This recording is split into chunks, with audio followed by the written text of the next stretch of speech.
इस लाइफ में अगर कोई सफर कर रहा है, संघर्ष कर रहा है, तो वो परमेश्वर की ओर से नहीं है। समझ आई कि नहीं? लाइफ इज ए स्ट्रगल, ये सबसे बड़ा क्या है? झूठ है। Life is not a struggle. आपने अपने बच्चों को स्ट्रगल करने के लिए पैदा नहीं किया। आपने ये प्लान नहीं किया कि चलो पहला बच्चा करते हैं ताकि ये सदा फाइनेंशियल मुश्किल में रहे, दूसरा बच्चा चलो सदा ये बीमार रहे, चलो तीसरा बच्चा करते हैं सदा इसमें मुसीबतें रहे, सदा जेल में रहे। ऐसा होता है कभी? ऐसा कोई नहीं सोचता। अगर आप नहीं सोचते, परमेश्वर ने कहा तेरी और मेरी सोच में जमीन और आसमान का फर्क है। अगर तू अपने बाल बच्चों को अच्छी वस्तुएं दे सकता है बुरा होकर भी, तो मैं अपने बाल बच्चों को अच्छी वस्तुएं क्यों ना दूंगा? अगर तू रोटी मांगने पर सांप नहीं देता, तो मैं अपने बच्चों को अच्छी वस्तुएं मांगने वालों को क्यों नहीं दूंगा? Life is not a struggle, ये झूठ है। लाइफ स्ट्रगल तब है जब हम अपने पिता से, अपने परमेश्वर से डिस्कनेक्टेड हैं। हमें नहीं पता कि जीवित परमेश्वर कौन है, इसीलिए life is a struggle. Life struggle नहीं है, नहीं तो हालेलुया। लाइफ स्ट्रगल नहीं है, इसलिए परमेश्वर ने आपको बाइबल दी है। अगर आप यहोशू 6 पढ़ें तो उसमें लिखा, परमेश्वर ने कहा यहोशू ये सामने यरीहो की दीवार है, और आजकल की दीवारों की तरह वो 13 इंच या 4 इंच या 9 इंच या 18 इंच की नहीं थी, फुटों में थी। इतनी बड़ी मोटी दीवार थी कि उसके ऊपर घर पड़ जाते थे।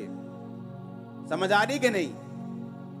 घर थे उसके ऊपर, दीवार इतनी मोटी थी, इतनी मोटी दीवार थी कि उसके ऊपर कमरे थे, घर थे उसकी, इतनी मोटी वो दीवार थी। वो इतनी मोटी थी कि कोई तोप, गोला, कोई उस जमाने के जो आधुनिक हथियार थे उस जमाने के हिसाब से वो दीवार को हटा नहीं सकते थे। कुछ भी दीवार पे मार दो, दीवार को हटा नहीं सकते। वो इतनी मोटी बनाई गई थी, और उस दीवार से उस शहर को घेर लिया गया था ताकि कोई भी एनिमी उस दीवार के अंदर ना आ सके, और उस दीवार के ऊपर फौजी खड़े रहते थे। परमेश्वर ने वायदा किया था कि वो देश मैं तुम लोगों को, यहोशू तुम लोगों को दूंगा। और परमेश्वर ने कहा यहोशू जा और उस दीवार के रोज एक चक्कर लगा के आ, रोज याजकों को साथ ले जा, वाचा के संदूक वचन को साथ ले जा, और रोज उस दीवार का एक चक्कर लगाना और कुछ मत बोलना। 7वें दिन 7 चक्कर लगाना। जब 7 चक्कर पूरे हो जाएं, याजक नरसिंगा फूंके, और जब नरसिंगे का शब्द सुनाई दे, सब लोग हालेलुया के जयकारे मारना, दीवार गिर जाएगी। अब सुनो ध्यान से, जो भी परमेश्वर हमें देता है बाइबल में, जो पुराने नियम की कहानियां हैं, वो एक प्रतिबिंब यानी एक आईना है, एक एग्जाम्पल है हमारे लिए। बाइबल कहती है, परमेश्वर ने कहा याजकों को साथ लेके जाना। यानी आपकी लाइफ में भी ऐसा समय आता है, मेरी लाइफ में भी आया, जब हमें मालूम होता है कि ये जो दीवार है, ये जो मुसीबत है, ये जो बीमारी है, या जो ट्रबल मुझे घेर के खड़ा है, इसका ना तो कोई मेडिकल हल है, ना कोई दुनिया इसका हल है, ना मेरा माँ प्यो इसका हल कर सकता है, ना मेरी पत्नी, ना मेरा पति, ना मेरे बच्चे, कोई इसका हल नहीं कर सकता। इसका हल सिर्फ परमेश्वर कर सकता है। समझ आई कि नहीं? ऐसा आपकी लाइफ में अगर नहीं हुआ तो वो होगा, ताकि परमेश्वर अपनी उपस्थिति साबित कर सके कि मैं तुम्हारी लाइफ में जीवित हूं। अब हुआ क्या?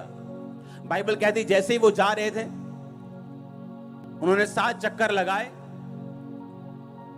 आपकी लाइफ में जो इम्पॉसिबल चीजें हैं, कि आपका पति 20 साल से शराब पी रहा है, आपकी सुनता नहीं, लेकिन जब आप चर्च में आए, आपको मालूम होना चाहिए अब वो आपकी सुनने वाला है। लेकिन वो होगा कैसे? ये परमेश्वर ने एग्जाम्पल्स दिए हैं बाइबल में। उसने कहा जब तुम 7 चक्कर लगा लेना तो जय जयकार करना। और बाइबल कहती है वो पहले दिन जब गया तो वाचा का संदूक यानी वचन को लेके गया और याजकों को लेके गया। आप जानते कितने क्रिश्चियंस हैं इस दुनिया में जो ब्रेक हैं, जो टूटे हुए हैं, जो परमेश्वर से दूर हैं, लेकिन है क्रिश्चियन। कारण क्या है? कारण यह है कि वाचा का संदूक वो साथ लेके गए। आज क्रिश्चियंस हद से ज्यादा गिनती में हैं जो रोज बाइबल नहीं पढ़ते। आप जानते हैं, आपने लंगड़े चलते हुए हर संडे देखे हों तो भी आप विश्वास में बने नहीं रह सकते जब तक आप खुद बाइबल नहीं पढ़ेंगे और खुद नहीं सुनेंगे। आप मेरी बात समझ रहे कि नहीं?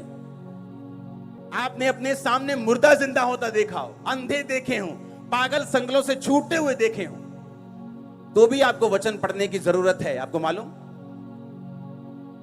अगर आप वचन नहीं पढ़ेंगे, आपकी स्पिरिट में शैतान अविश्वास के साथ और अपने ऐसे वचनों के साथ और अपने ऐसे क्वेश्चंस के साथ अटैक करेगा जिसका जवाब आपके पास नहीं होगा, क्योंकि शैतान कभी भी इमोशनल जवाबों से नहीं मरता, वो वचन के जवाबों से मरता है।